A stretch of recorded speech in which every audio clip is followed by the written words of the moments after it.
In the glittering world of European nobility, where centuries-old traditions clash with modern sensibilities, a single piece of jewelry can ignite a scandal that threatens to tear apart the very foundations of a royal dynasty. When Queen Regent Isabel appears at the most prestigious social event of the year wearing a necklace that rightfully belongs to another, the consequences ripple through marble halls and velvet-draped chambers, exposing secrets that some would kill to keep buried. What begins as a moment of defiance becomes a battle for power, respect, and the future of the crown itself. In a world where every gesture is scrutinized and every word carries the weight of history, one woman's choice will either destroy a family or forge it anew. The crystal chandeliers of Rosenborg Palace cast dancing shadows across the marble floors as Lady Victoria Ashworth adjusted her pearl earrings for the third time in 5 minutes.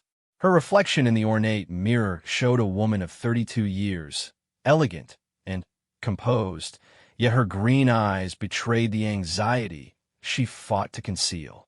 Tonight was the annual Charitable Foundation Gala, an event that brought together the most influential families across the Kingdom of Valdoria, and Victoria knew that every detail of her appearance would be scrutinized by hundreds of guests and dozens of photographers.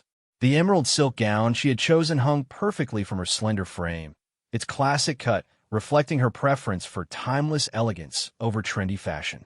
But something was missing.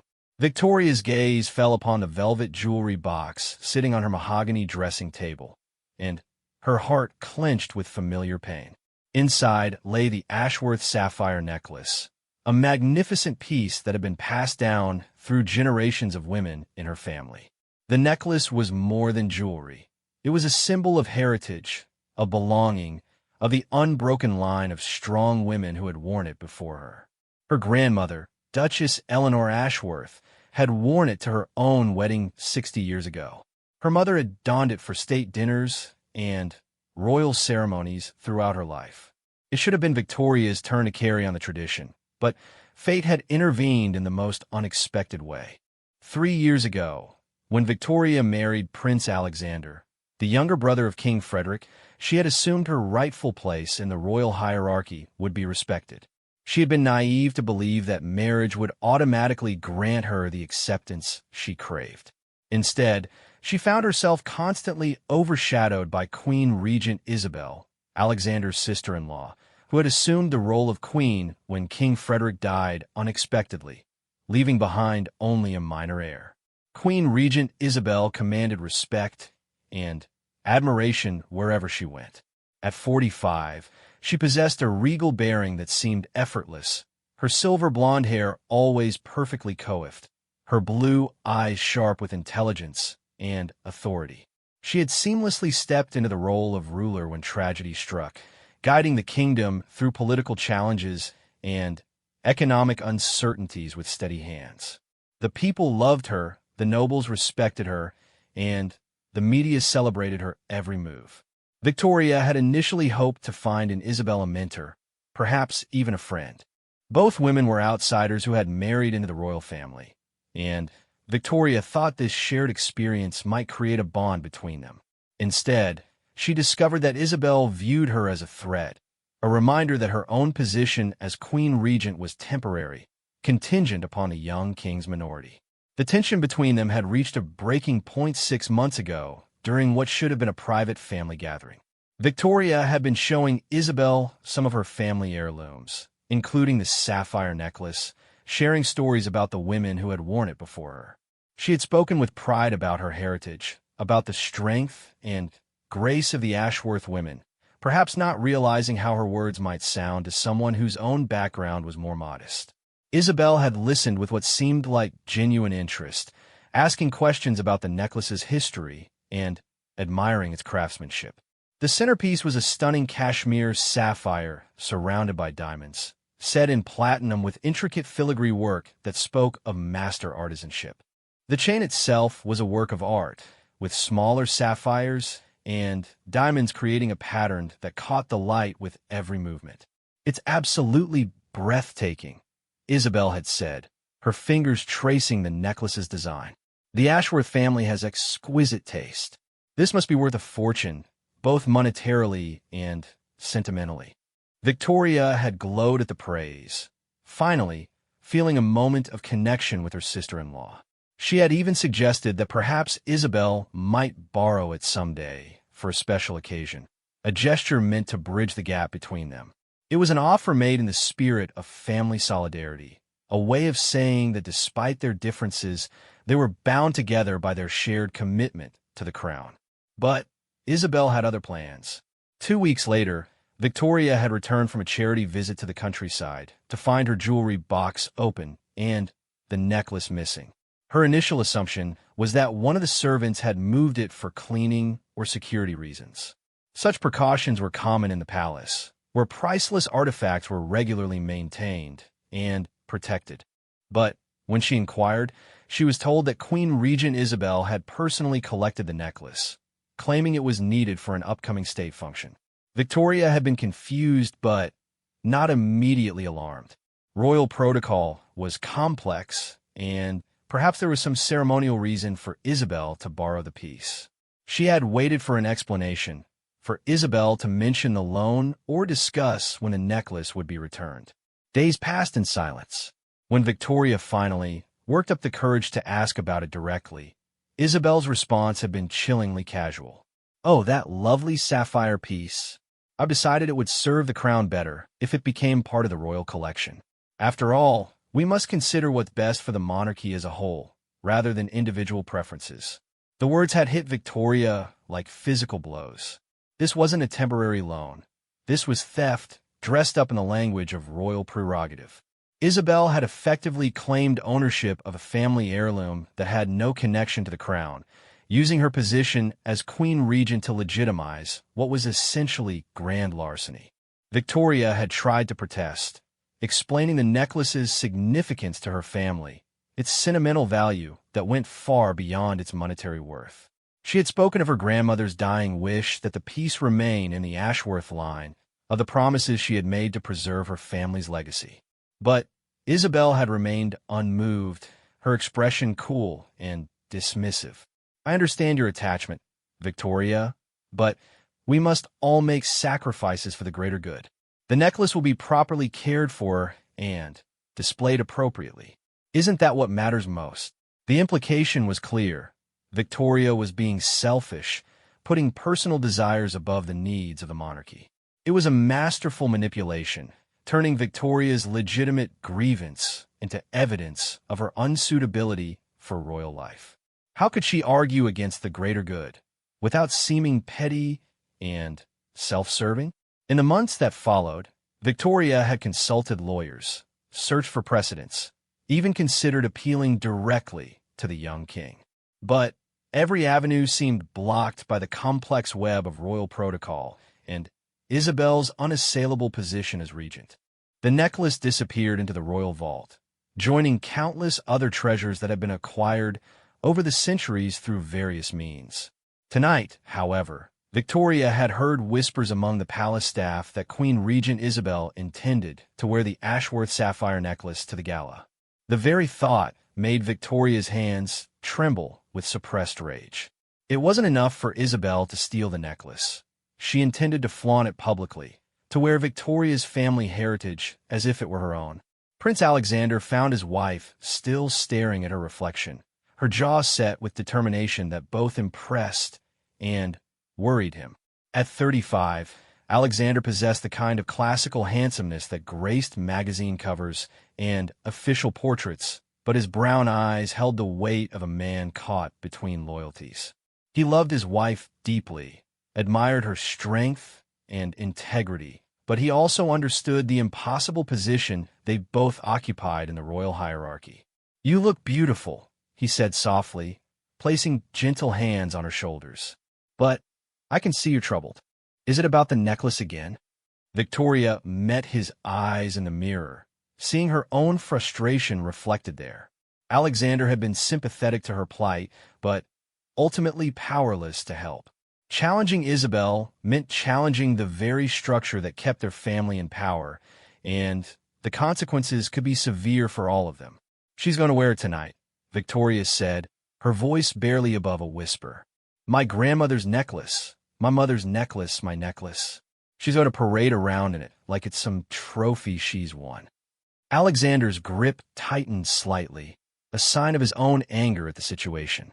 He had watched his wife's pain over the past months, had seen how the theft of a necklace had wounded her in ways that went beyond material loss.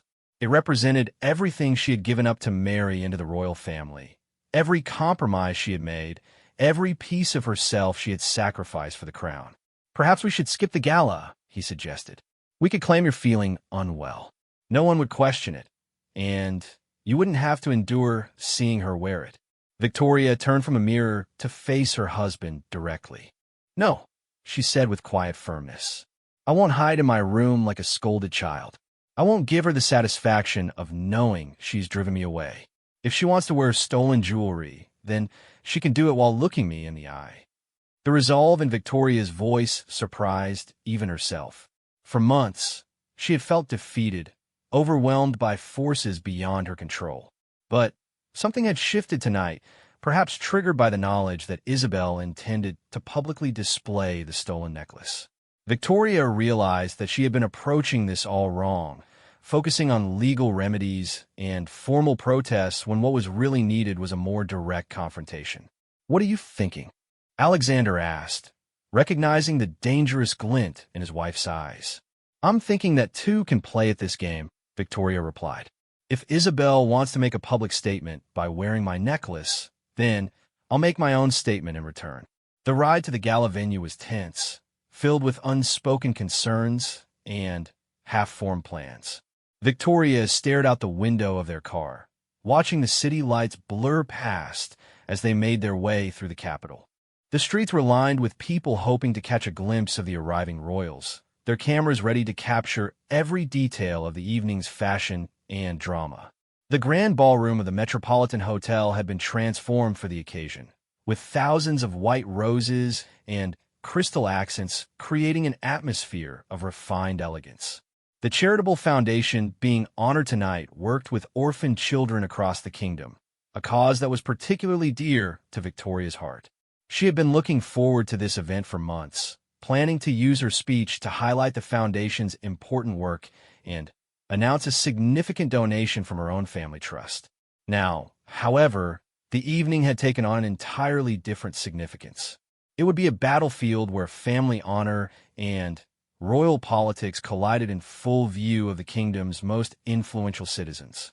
Every photograph would tell a story, every interaction would be analyzed and interpreted by media outlets and gossip columnists.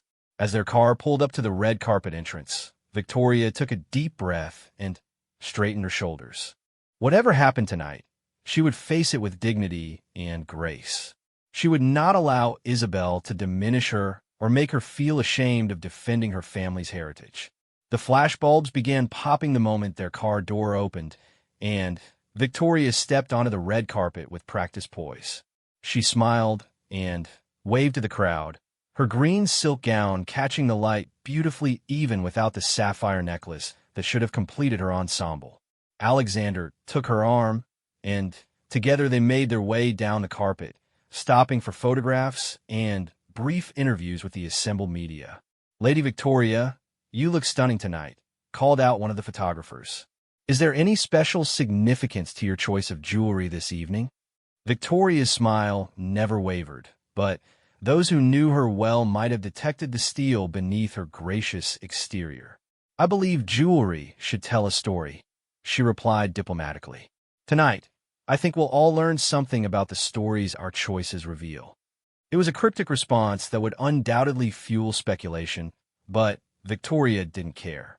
She was done playing by rules that others could change at will. Tonight, the truth would finally have its moment in the spotlight. Part 2 of the Grand Ballroom buzzed with the refined chatter of Valdoria's social elite as guests mingled over champagne and canapes. Crystal stemware clinked against silver trays while a string quartet played classical pieces that provided elegant background music without overwhelming conversation. Victoria moved through the crowd with practiced grace, accepting compliments on her gown and engaging in the small talk that was essential currency at such events. Despite her outward composure, Victoria's awareness was heightened to an almost painful degree.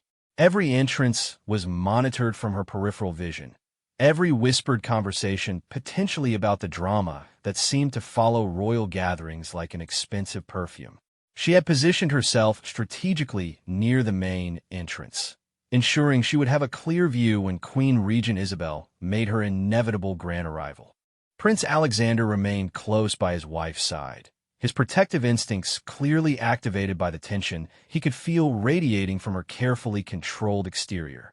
He made conversation with fellow guests while keeping one eye on Victoria, ready to intervene if the evening's events became too overwhelming for either of them to handle diplomatically. "Lady Victoria, how wonderful to see you!" exclaimed Countess Margot Beaumont, approaching with a kind of enthusiasm that barely concealed curiosity. The Countess was notorious for her ability to extract gossip from even the most tight-lipped aristocrats, and her presence at this moment felt like a test of Victoria's emotional fortitude. "Countess Beaumont, lovely to see you as well," Victoria replied with genuine warmth despite her internal turmoil. "I trust you've been well since the spring charity auction?" "Oh, splendidly. Thank you for asking. I must say, you look absolutely radiant this evening. That shade of emerald is particularly striking with your coloring. I notice you've chosen a more understated approach to accessories tonight, very chic and modern." The comment about jewelry was delivered with just enough innocence to maintain plausible deniability, but Victoria recognized it for what it was, fishing for information about the notable absence of significant pieces from her usual formal ensemble. The aristocratic grapevine had clearly been active, and rumors about the missing Ashworth sapphire necklace had likely spread throughout their social circle. Sometimes the most powerful statement is made through restraint, Victoria answered diplomatically. "I believe true elegance comes from confidence rather than ornamentation." Before the Countess could probe further, a subtle shift in the room's energy announced the arrival of someone significant. Conversations quieted slightly, and heads turned toward the grand staircase where Queen Regent Isabel was making her entrance. Victoria's breath caught in her throat as she took in the sight that confirmed her worst fears and solidified her resolve simultaneously. Isabel descended the marble steps with the kind of regal bearing that commanded attention without effort. Her midnight blue gown was perfectly tailored, its flowing lines emphasizing her elegant figure while maintaining the dignity appropriate for her royal status. Her silver blonde hair was arranged in an elaborate updo that showcased her graceful neck and provided the perfect backdrop for the jewelry she had chosen to wear. And there it was, the Ashworth sapphire necklace, glittering magnificently around Isabel's throat as if it had been created specifically for this moment. The cashmere sapphire caught the ballroom's crystal chandelier light and threw it back in brilliant blue flashes, while the surrounding diamonds sparkled like captured starlight. The effect was undeniably stunning, a masterpiece of craftsmanship displayed to maximum advantage. Victoria felt as if she had been physically struck. Seeing her family's heirloom adorning another woman's neck was even more painful than she had anticipated. The necklace looked beautiful on Isabel. That was perhaps the most devastating part. The piece complemented her coloring and style perfectly, as if it truly belonged to her rather than having been essentially stolen from its rightful owner. "My goodness," breathed Countess Beaumont, following Victoria's gaze. "Her Majesty looks absolutely magnificent tonight. That necklace is extraordinary. I don't think I've seen it before. Is it a new addition to the royal collection?" The question hung in the air like a challenge. Victoria could feel the attention of nearby guests focusing on her, waiting to see how she would respond to what was clearly a deliberately provocative situation. Isabel had not worn the necklace by accident. This was a calculated display of power, a public claiming of territory that went far beyond simple jewelry. "It's actually a piece with quite a history," Victoria replied carefully, her voice steady despite the emotion churning beneath the surface. Family heirlooms often have fascinating stories to tell about the women who wore them through the generations. Prince Alexander moved closer to his wife, his hand finding the small of her back in a gesture of support that didn't go unnoticed by the observing guests. The subtle tension was beginning to attract attention, and whispers started to ripple through the immediate vicinity as people sensed drama developing. Queen Regent Isabel, having completed her descent, began moving through the crowd with the confidence of someone accustomed to being the center of attention. She accepted congratulations and compliments with gracious smiles, her fingers occasionally rising to touch the sapphire necklace in what appeared to be unconscious gestures, but which Victoria recognized as deliberate displays of ownership. Their paths were inevitably going to cross. The ballroom, while large, was not infinite, and social protocol demanded that the royal family members acknowledge each other publicly. Victoria steeled herself for the confrontation she knew was coming, drawing on reserves of strength she hadn't known she possessed. "Victoria, darling." Isabel's voice carried across the space between them with practiced warmth. "You look absolutely lovely this evening. That gown is perfection on you." The Queen Regent approached with arms slightly extended, the traditional gesture for the formal embraces that were expected between family members at public events.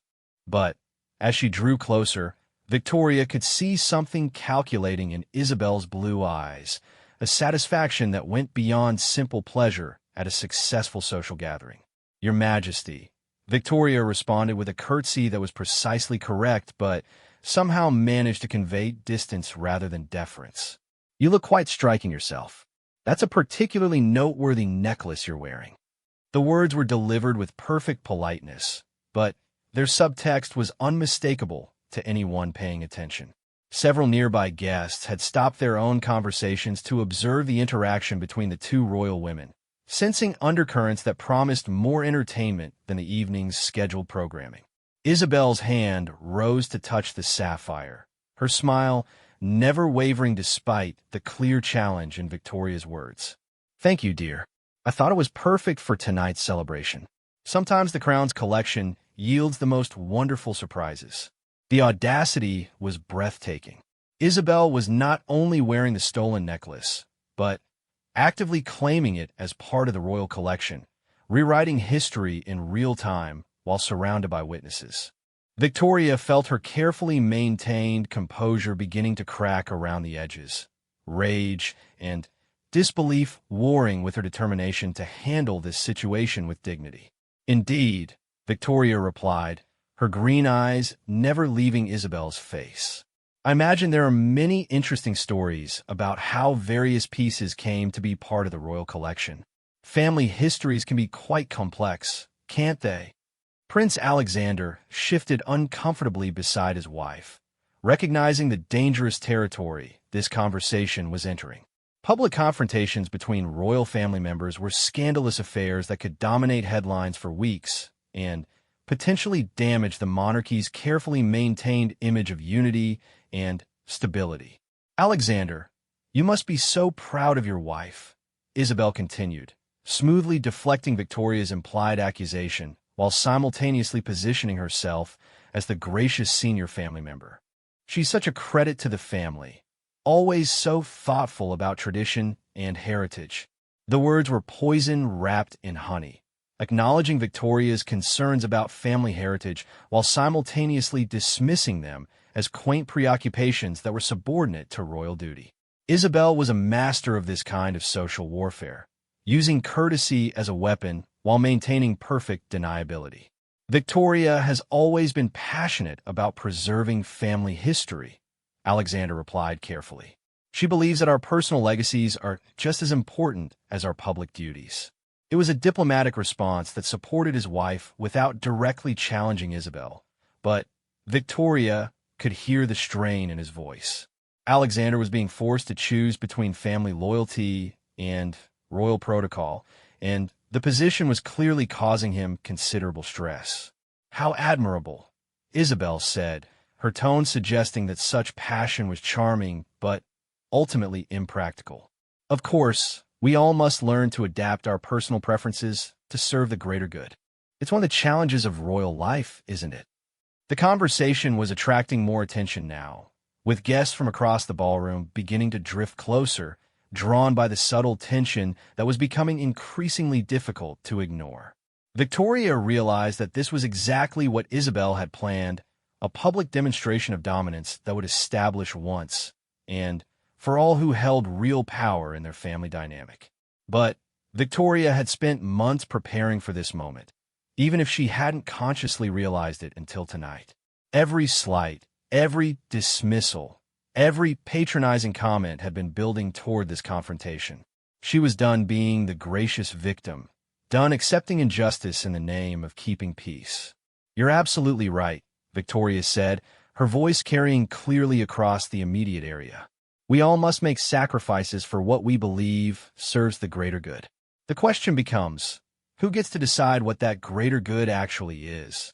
The challenge was unmistakable now, and a hush began to fall over the surrounding guests as they realized they were witnessing something unprecedented. Royal family members simply did not engage in public disputes, especially not at charitable galas where their behavior was expected to be beyond reproach. Isabel's composure flickered slightly, perhaps not having expected Victoria to respond so directly. For months, the younger woman had accepted every slight with patience and grace, leading Isabel to believe she would continue to do so indefinitely. This new assertiveness was clearly unexpected and potentially troublesome. "Well," Isabel said after a moment, her smile becoming slightly more forced, "I suppose those are questions best discussed in more private settings. Tonight should be about celebrating the wonderful work of the Children's Foundation." It was an attempt to retreat from the confrontation while maintaining dignity, but Victoria was not prepared to let her escape so easily. Too much had been stolen, too much had been endured in silence, for this moment to pass without real consequence. "Of course," Victoria agreed, "though I find it interesting how certain topics always seem to require privacy. Some truths are apparently too uncomfortable for public discussion." The words hit their target precisely. Guests were now openly staring, abandoning all pretense of not eavesdropping on what was clearly becoming a significant breach of royal protocol. Camera phones were being discreetly activated, and Victoria knew that within hours, footage of this conversation would be circulating across social media and news outlets. Prince Alexander stepped forward slightly, clearly intending to intervene before the situation escalated further.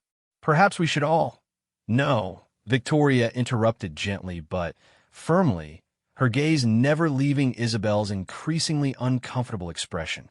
"I think it's time for complete honesty. Don't you agree, Your Majesty? After all, transparency has always been such an important royal value." The gauntlet had been thrown.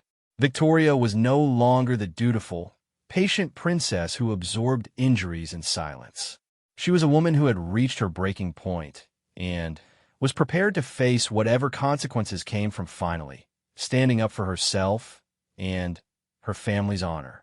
The ballroom had grown unnaturally quiet, conversations stopping as word of the confrontation spread throughout the gathering.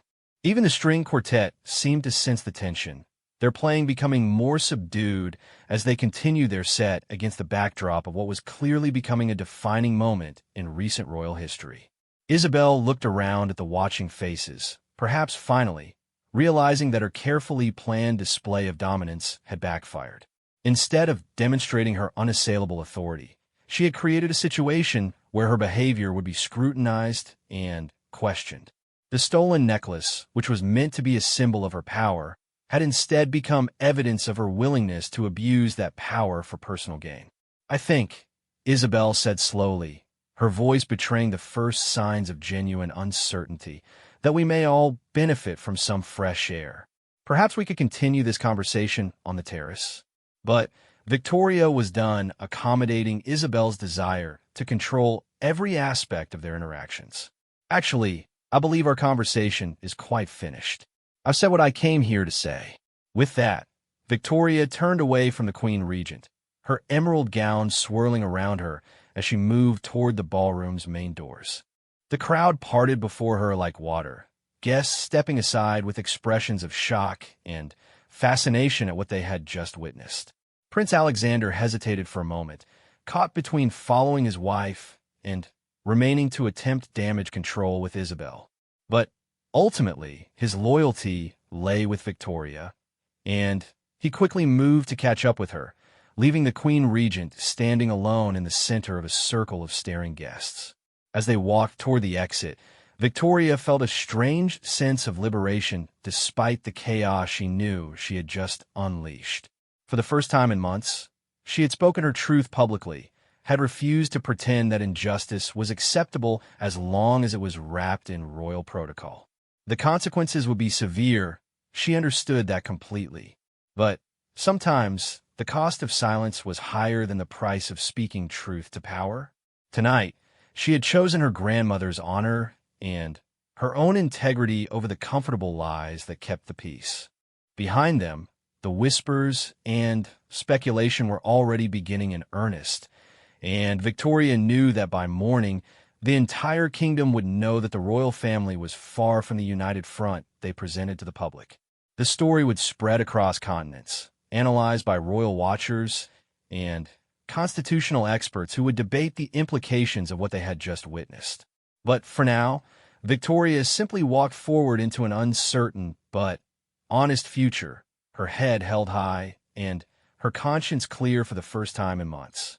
Part 3. The morning sun filtered through the heavy silk curtains of Victoria's private sitting room, casting golden patterns across the Persian rug where newspapers lay scattered like fallen leaves. Each publication told the same story from slightly different angles, their headlines competing for the most sensational interpretation of the previous night's events.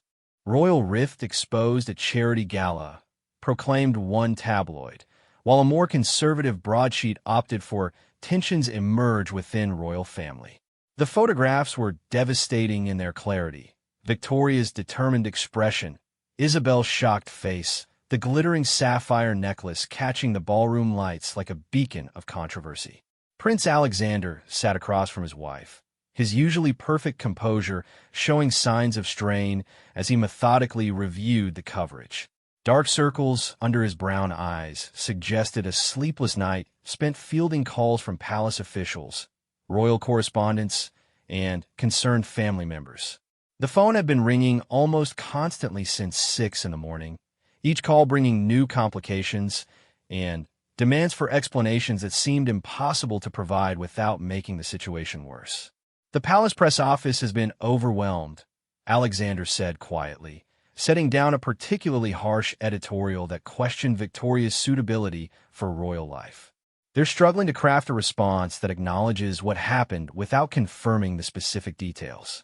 The problem is that too many people witnessed the exchange to deny it completely. Victoria continued staring out the window at the palace gardens, where maintenance staff were going about their usual morning routines as if the world hadn't shifted on its axis the night before. She felt strangely calm despite the chaos swirling around them, as if finally, speaking her truth had released some internal pressure she hadn't realized she'd been carrying for months. "What sort of response are they considering?" she asked, though part of her no longer cared about damage control or public relations management. The confrontation had been inevitable. The only real question had been whether she would continue to suffer in silence or finally demand accountability. The usual diplomatic language about family disagreements being resolved privately, combined with emphasis on everyone's shared commitment to charitable causes and royal duty, Alexander replied with barely concealed frustration. "But Isabel is furious.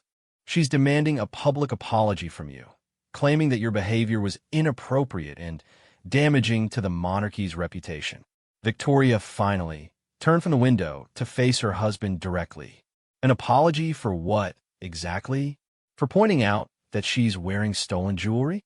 For refusing to pretend that theft becomes acceptable when it's committed by someone with a royal title? The anger in Victoria's voice was controlled but unmistakable. Months of accumulated grievances were finally finding expression, and Alexander could see that his wife had moved far beyond the possibility of simply smoothing things over with diplomatic gestures and carefully worded statements. "She's not calling it theft," Alexander said carefully. According to her version of events, The necklace was voluntarily contributed to the royal collection as a gesture of family unity. She claims you offered it yourself and are now having regrets about your generosity. The audacity was breathtaking even by Isabel's standards. Not content with stealing the necklace, she was now rewriting history to make Victoria appear unstable and unreliable, someone whose own recollections couldn't be trusted. It was a masterful piece of gaslighting that would be difficult to disprove without independent witnesses to their private conversation. "That's an outright lie," Victoria said flatly. She took it without permission and refused to return it when I asked.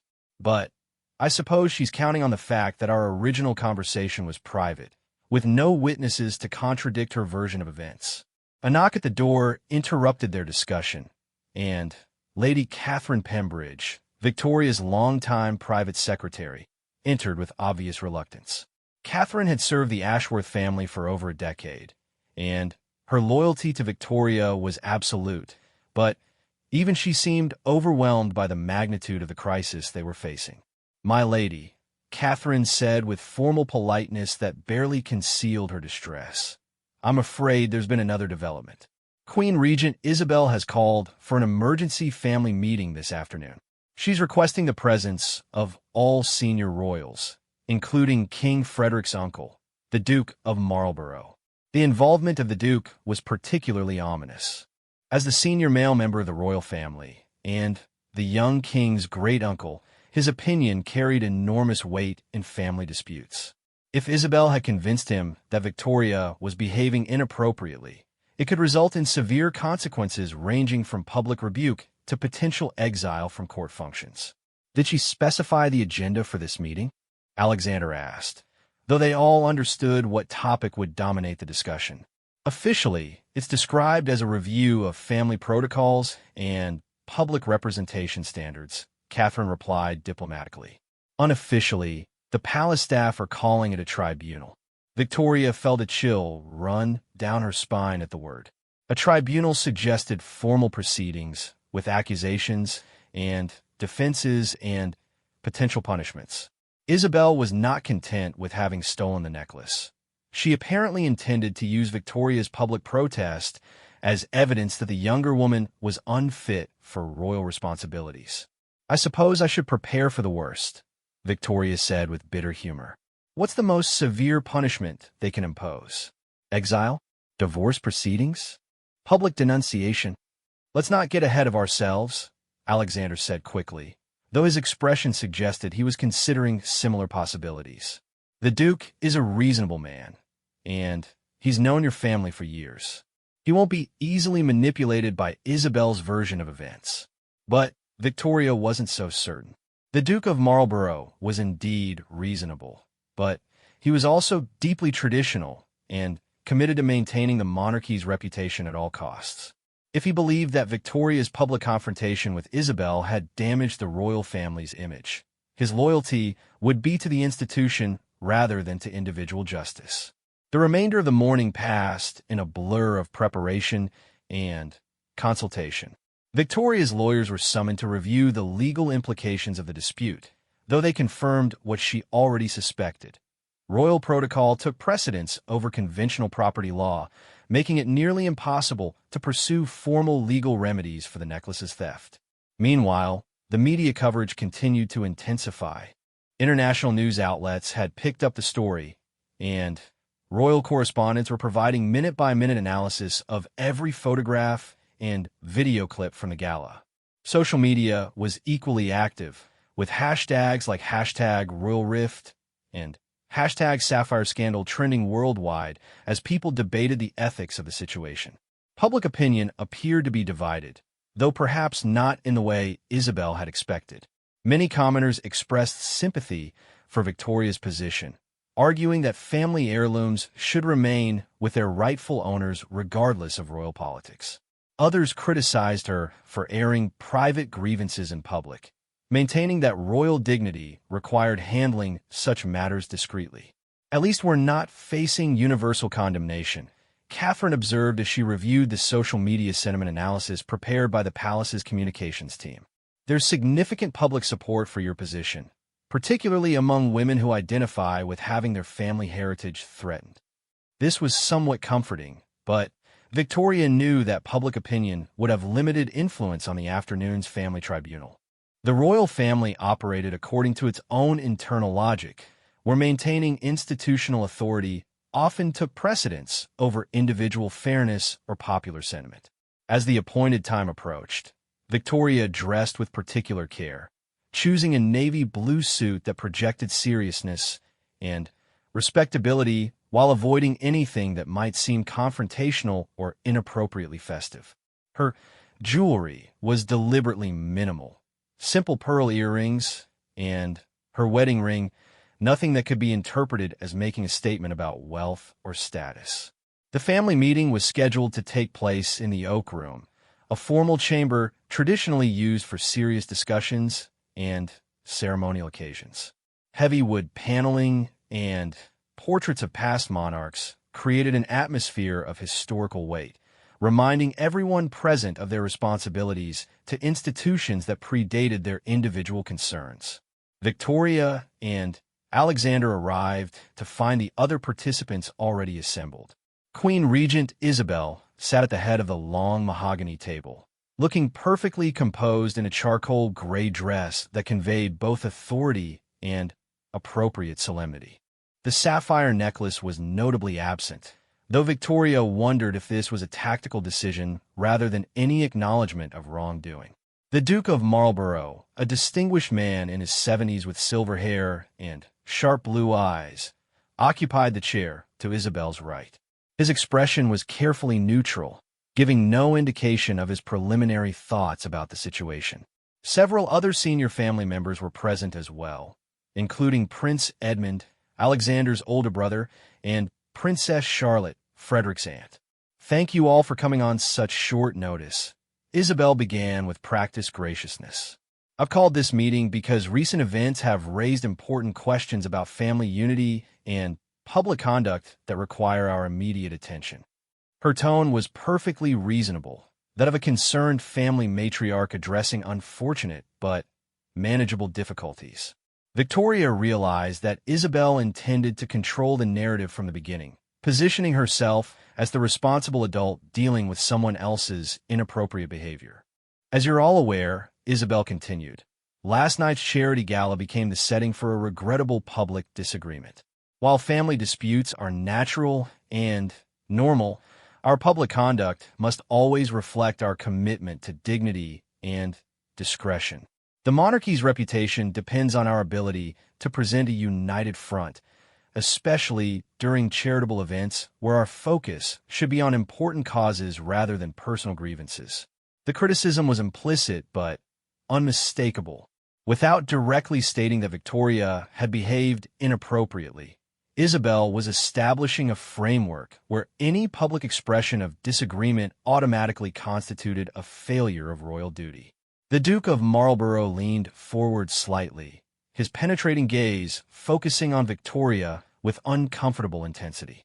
"Lady Victoria, would you like to explain your perspective on last night's events? I think we all want to understand what led to such an unprecedented public exchange." This was Victoria's opportunity to present her case, but she realized it was also a trap. Anything she said could be interpreted as making excuses or deflecting responsibility for her public behavior. The focus had already shifted away from Isabel's theft of the necklace to Victoria's response to that theft. "Your Grace," Victoria began carefully, "I believe context is essential for understanding what happened last night. For several months, I've been attempting to resolve a private matter through appropriate channels, without success. When that private matter was deliberately made public through specific choices about jewelry display, I felt compelled to respond with equal directness. It was a diplomatic way of referencing the stolen necklace without making direct accusations.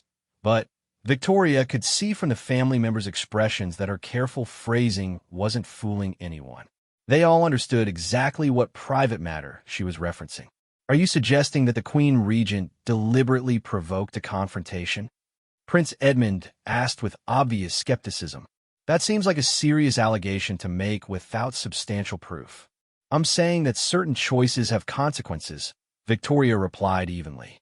When someone takes something that doesn't belong to them and then displays it publicly, they shouldn't be surprised if the rightful owner has something to say about it.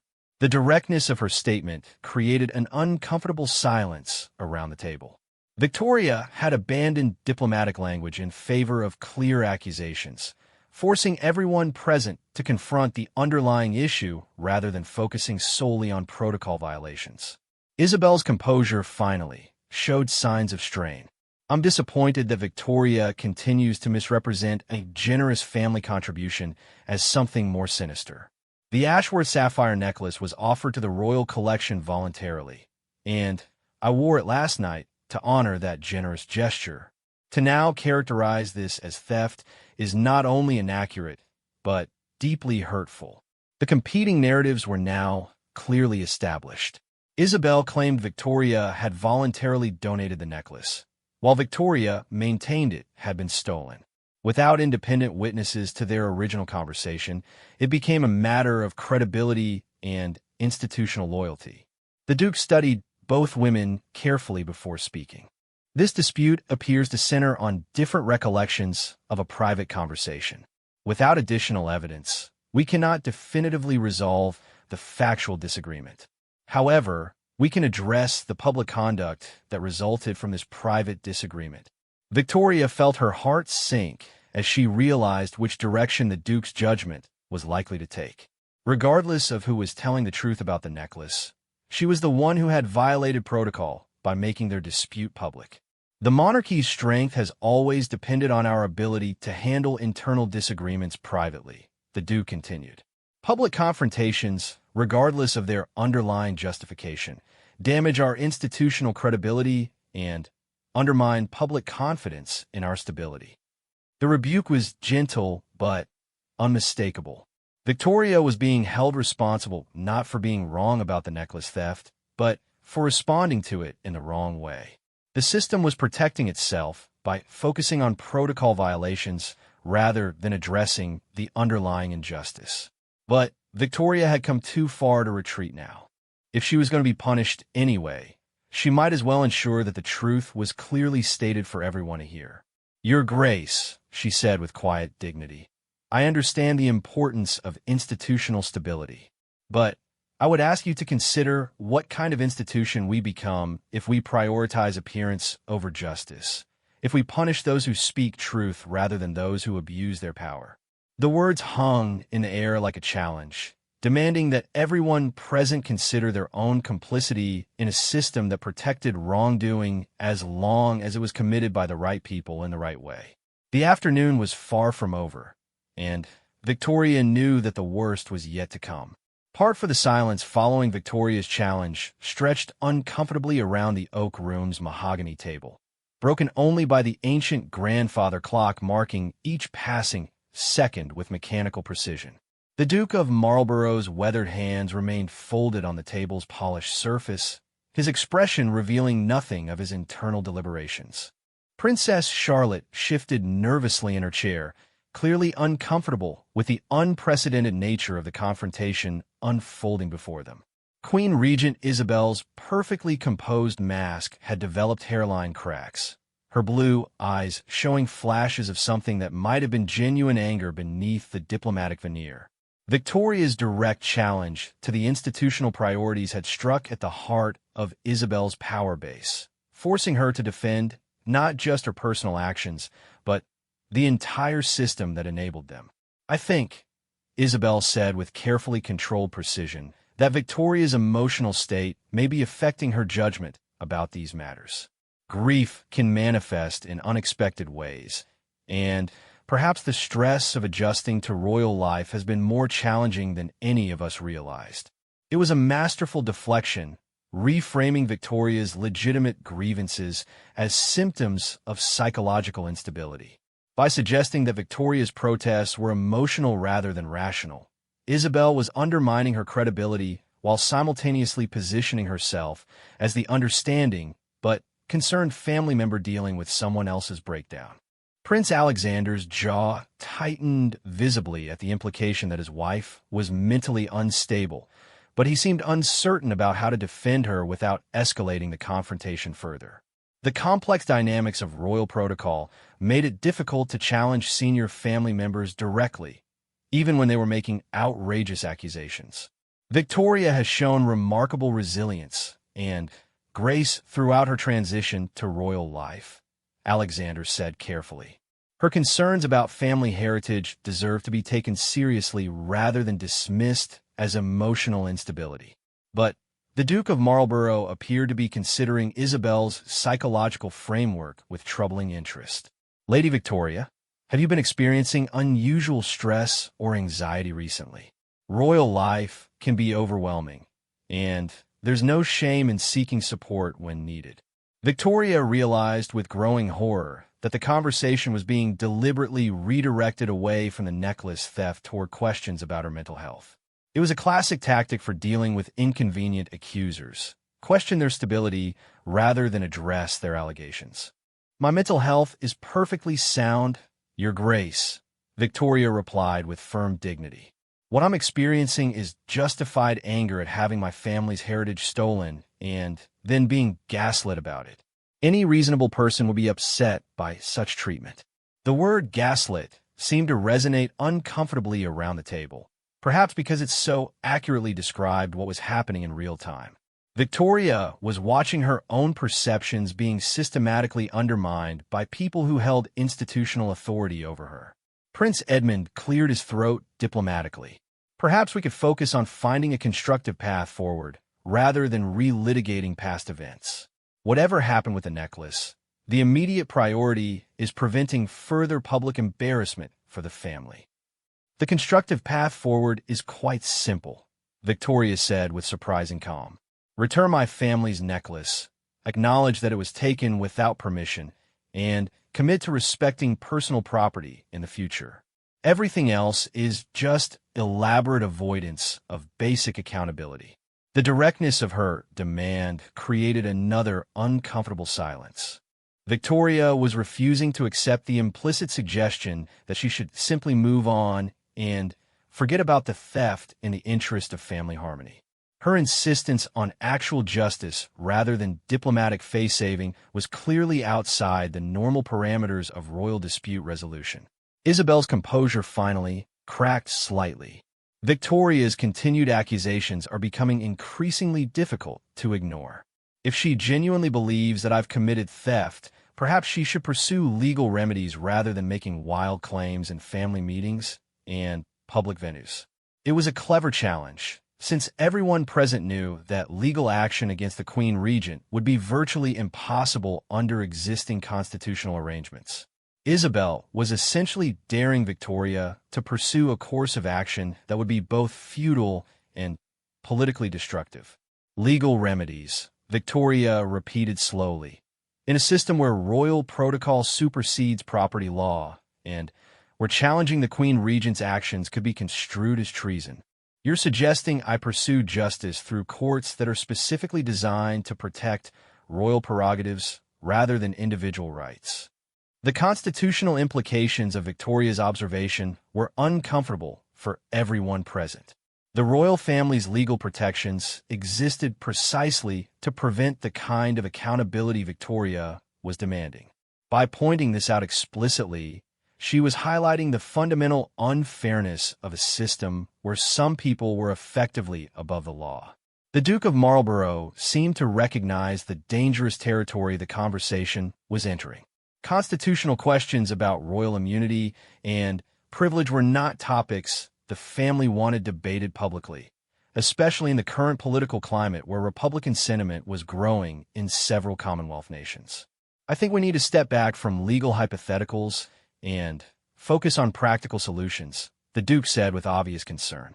"Victoria, if you have specific concerns about family heirlooms, perhaps we could establish a more formal process for cataloging and protecting personal items within the royal collection."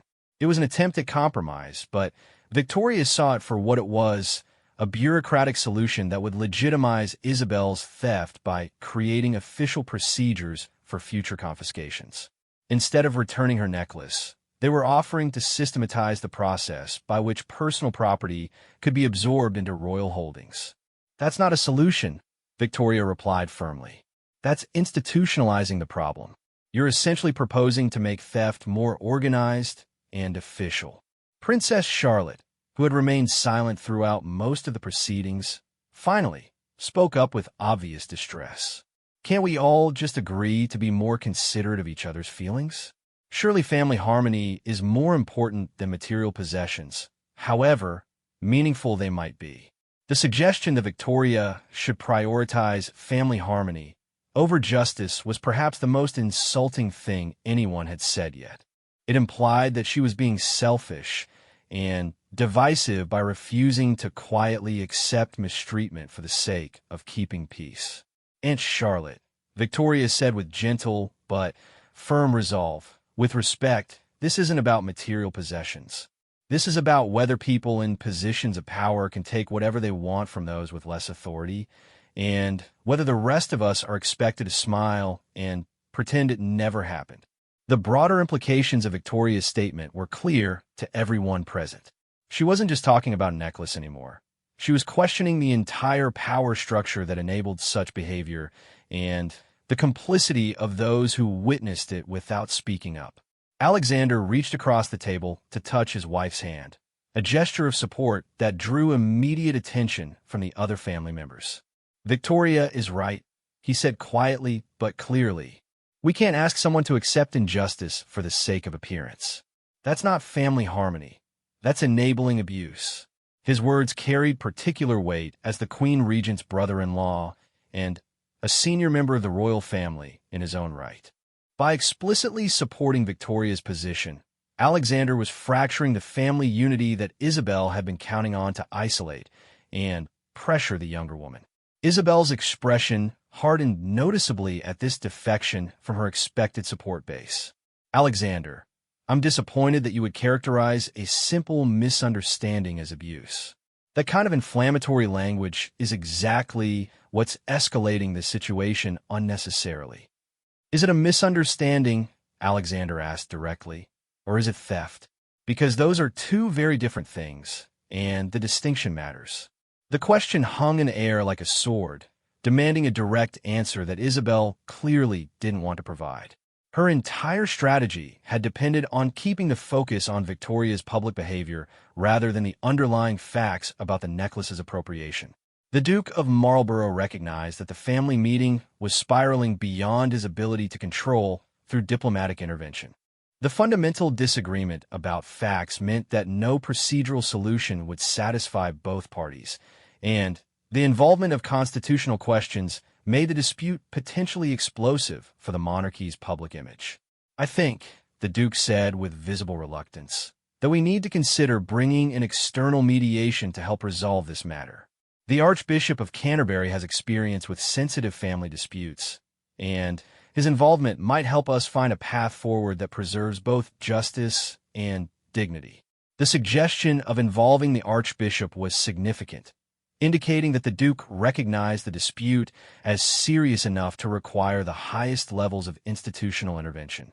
It also suggested that he wasn't entirely convinced by Isabel's version of events, since a simple family misunderstanding wouldn't require such formal mediation.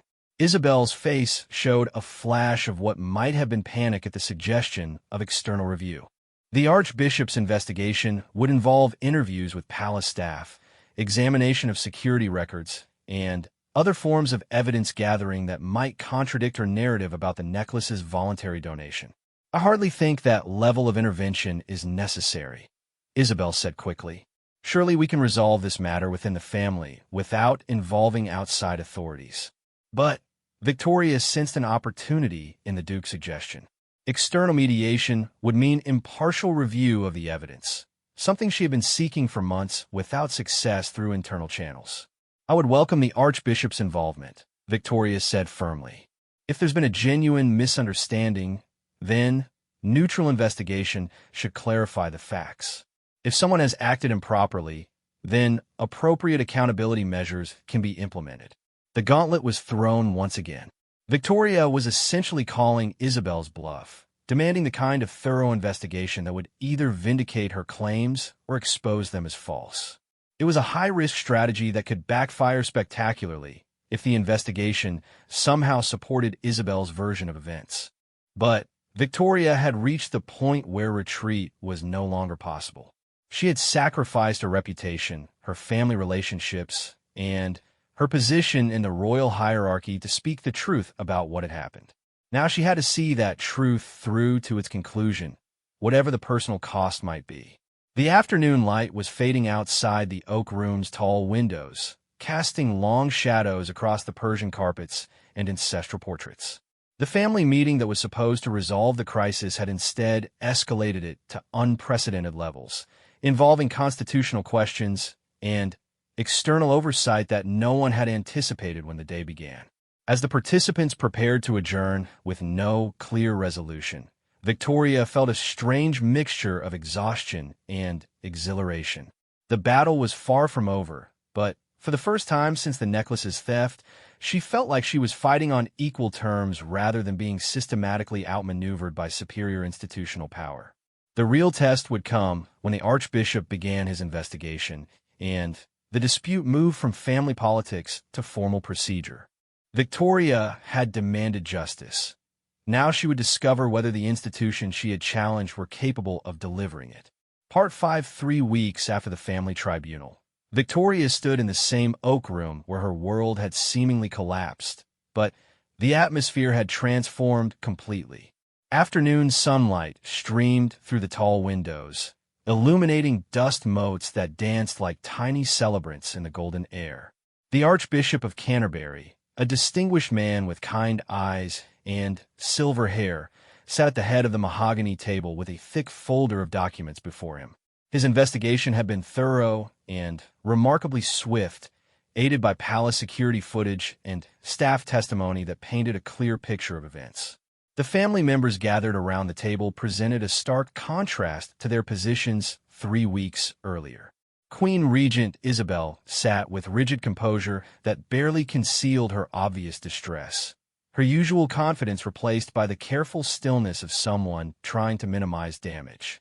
The Duke of Marlborough's expression was grave as he reviewed the Archbishop's preliminary findings, while Prince Alexander maintained a protective presence beside Victoria, his relief evident in the relaxed set of his shoulders. After careful review of all available evidence, the Archbishop began with measured solemnity, including security recordings, staff interviews, and documentation of previous conversations. I have reached clear conclusions about the disputed events surrounding the Ashworth sapphire necklace. Victoria felt her heart hammering against her ribs as she waited for the formal vindication she had fought so hard to achieve. The past 3 weeks had been a torment of uncertainty, with palace staff treating her with careful neutrality while the investigation proceeded. Some had clearly expected her to be discredited and dismissed. Their surprise at the investigation's direction had become increasingly obvious as evidence accumulated in her favor. The evidence unequivocally demonstrates that Lady Victoria never voluntarily donated the necklace to the royal collection. The Archbishop continued, his words carrying the weight of institutional authority. Palace security footage shows Queen Regent Isabel personally removing the necklace from Lady Victoria's private quarters without prior notification or consent. Subsequent conversations, witnessed by multiple staff members, confirm that Lady Victoria repeatedly requested the necklace's return and was refused. The silence that followed was deafening. Isabel's carefully constructed narrative had crumbled under objective scrutiny, exposing the calculated nature of her deception. The theft had been deliberate, the gaslighting systematic, and the institutional cover-up transparent to anyone willing to look at the evidence honestly.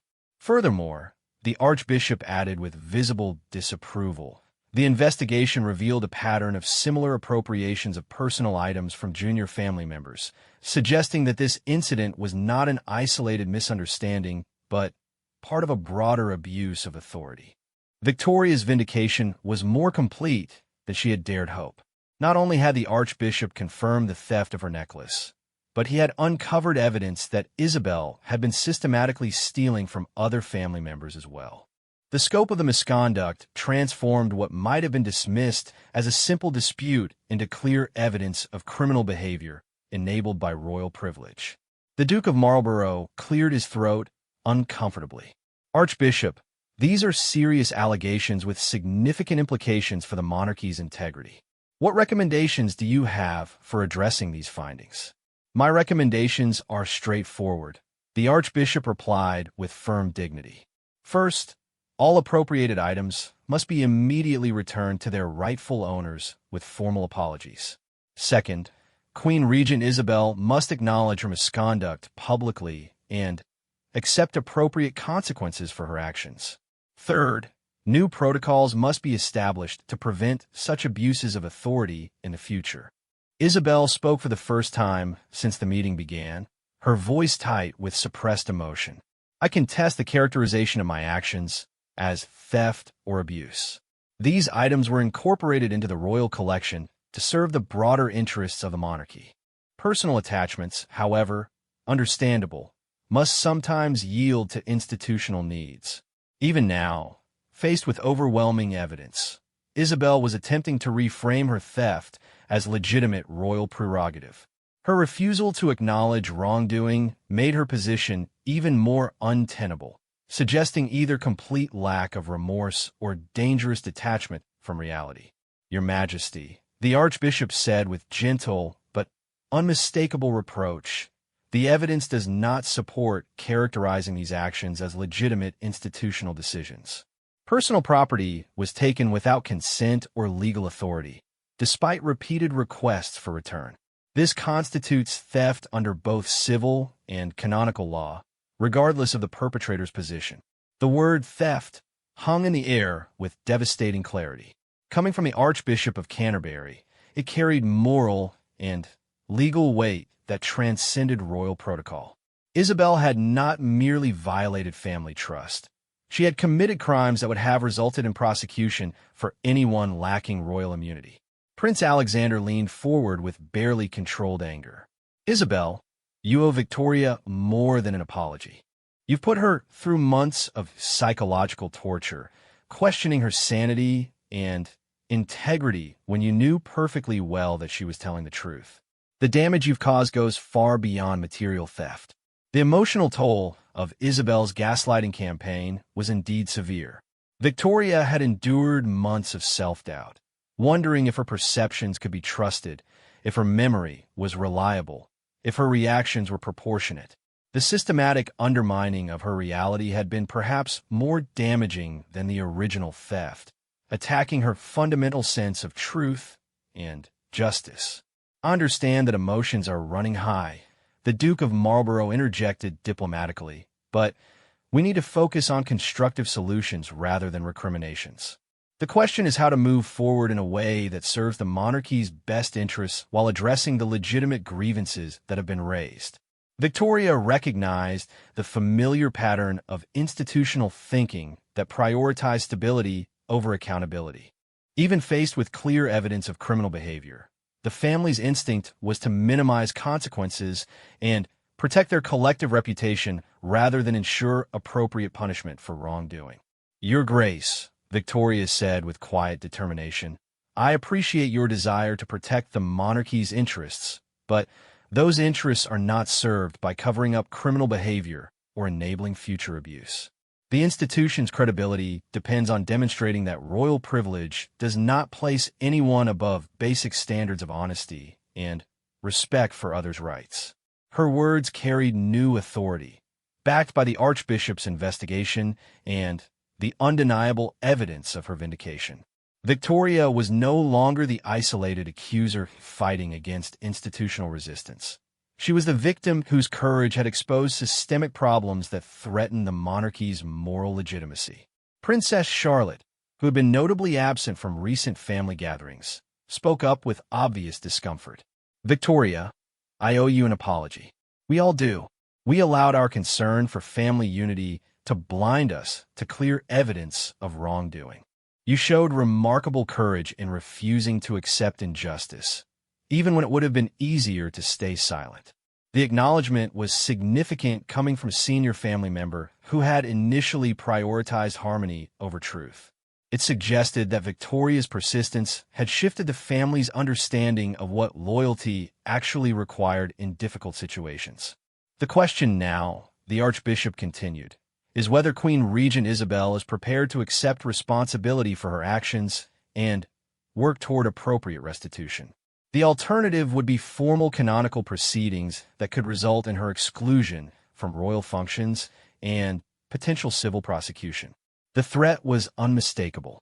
Isabel could choose voluntary accountability or face the humiliation of formal charges that would destroy her public reputation and her political influence.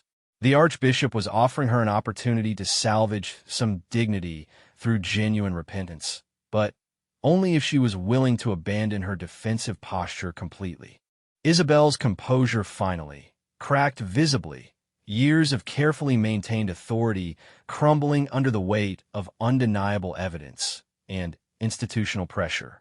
I may have acted hastily in some situations. Perhaps I didn't adequately consider the personal feelings involved in my decisions about royal collection management. It was a grudging, partial acknowledgement that fell far short of genuine accountability. Isabel was still characterizing theft as poor management rather than criminal behavior, suggesting she remained fundamentally unable to accept the gravity of her actions. "That's not sufficient," Victoria said firmly. "I need to hear you acknowledge that you stole my necklace, that you lied about it afterward, and that you attempted to gaslight me when I demanded its return. Without honest acknowledgement of what actually happened, any apology is meaningless." The demand for complete truth was non-negotiable. Victoria had endured too much deception to accept partial admissions or diplomatic evasions. If Isabel wanted forgiveness, she would have to earn it through genuine honesty about her behavior. The Archbishop nodded approvingly at Victoria's insistence on truth. "Lady Victoria is correct. Meaningful reconciliation requires honest acknowledgement of wrongdoing. Half measures and euphemisms only perpetuate the harm that has been done." Finally, after what seemed like an eternity of silence, Isabel spoke with visible difficulty. "I took your necklace without permission. I refused to return it when you asked. I lied about your consent and attempted to make you question your own memory of events. My actions were wrong, and I am sorry for the pain I have caused." The admission was grudging but complete, acknowledging not just the theft but the systematic deception that had followed. It represented a total collapse of Isabel's defensive strategy and a vindication more complete than Victoria had dared hope for when she first decided to fight back. "Thank you," Victoria replied with dignity that transcended any desire for revenge. "I accept your apology, though rebuilding trust will take time and consistent change behavior." The Archbishop smiled with genuine warmth at Victoria's gracious response. Lady Victoria has shown remarkable grace throughout this difficult process. Her insistence on truth and accountability, even at personal cost, has served the monarchy's best interests far better than silence would have. The meeting concluded with practical arrangements for returning stolen items, establishing new oversight procedures, and managing the public communications about the investigation's findings. Isabel would step back from public duties pending further review, while Victoria's status within the family would be officially restored and strengthened. As the family members filed out of the Oak Room, Alexander embraced his wife with obvious pride and relief. "You did it," he whispered. "You refused to let injustice stand, even when everyone else was ready to accept it. Your grandmother would be proud."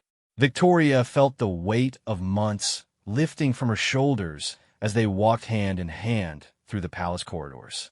The Ashworth sapphire necklace would be returned to her within days, but, more importantly, she had proven that truth could prevail over power when someone was willing to pay the price for speaking it. That evening, Victoria stood once again before her dressing room mirror, but this time her reflection showed a woman transformed by struggle into something stronger and more authentic. She had lost her naive faith in institutional fairness, but she had gained something more valuable: the knowledge that she could stand up to injustice and win, even when the odds seemed impossible. The necklace would soon rest in its familiar velvet box, ready to be worn by future generations of Ashworth women who would inherit not just a beautiful piece of jewelry, but the story of their ancestor who refused to let it be stolen. Victoria had ensured that her grandmother's legacy would continue, protected by the courage of someone willing to fight for what was right regardless of the personal cost. Justice had been served, truth had prevailed, and the monarchy, despite its resistance, had been forced to confront its own capacity for corruption. The kingdom was stronger for having weathered this crisis honestly, and Victoria had earned her place as someone who would never again be underestimated or dismissed. The real crown she wore was not made of precious metals and gems, but of integrity, courage, and the unshakable knowledge that some things are worth fighting for no matter how powerful the opposition might be.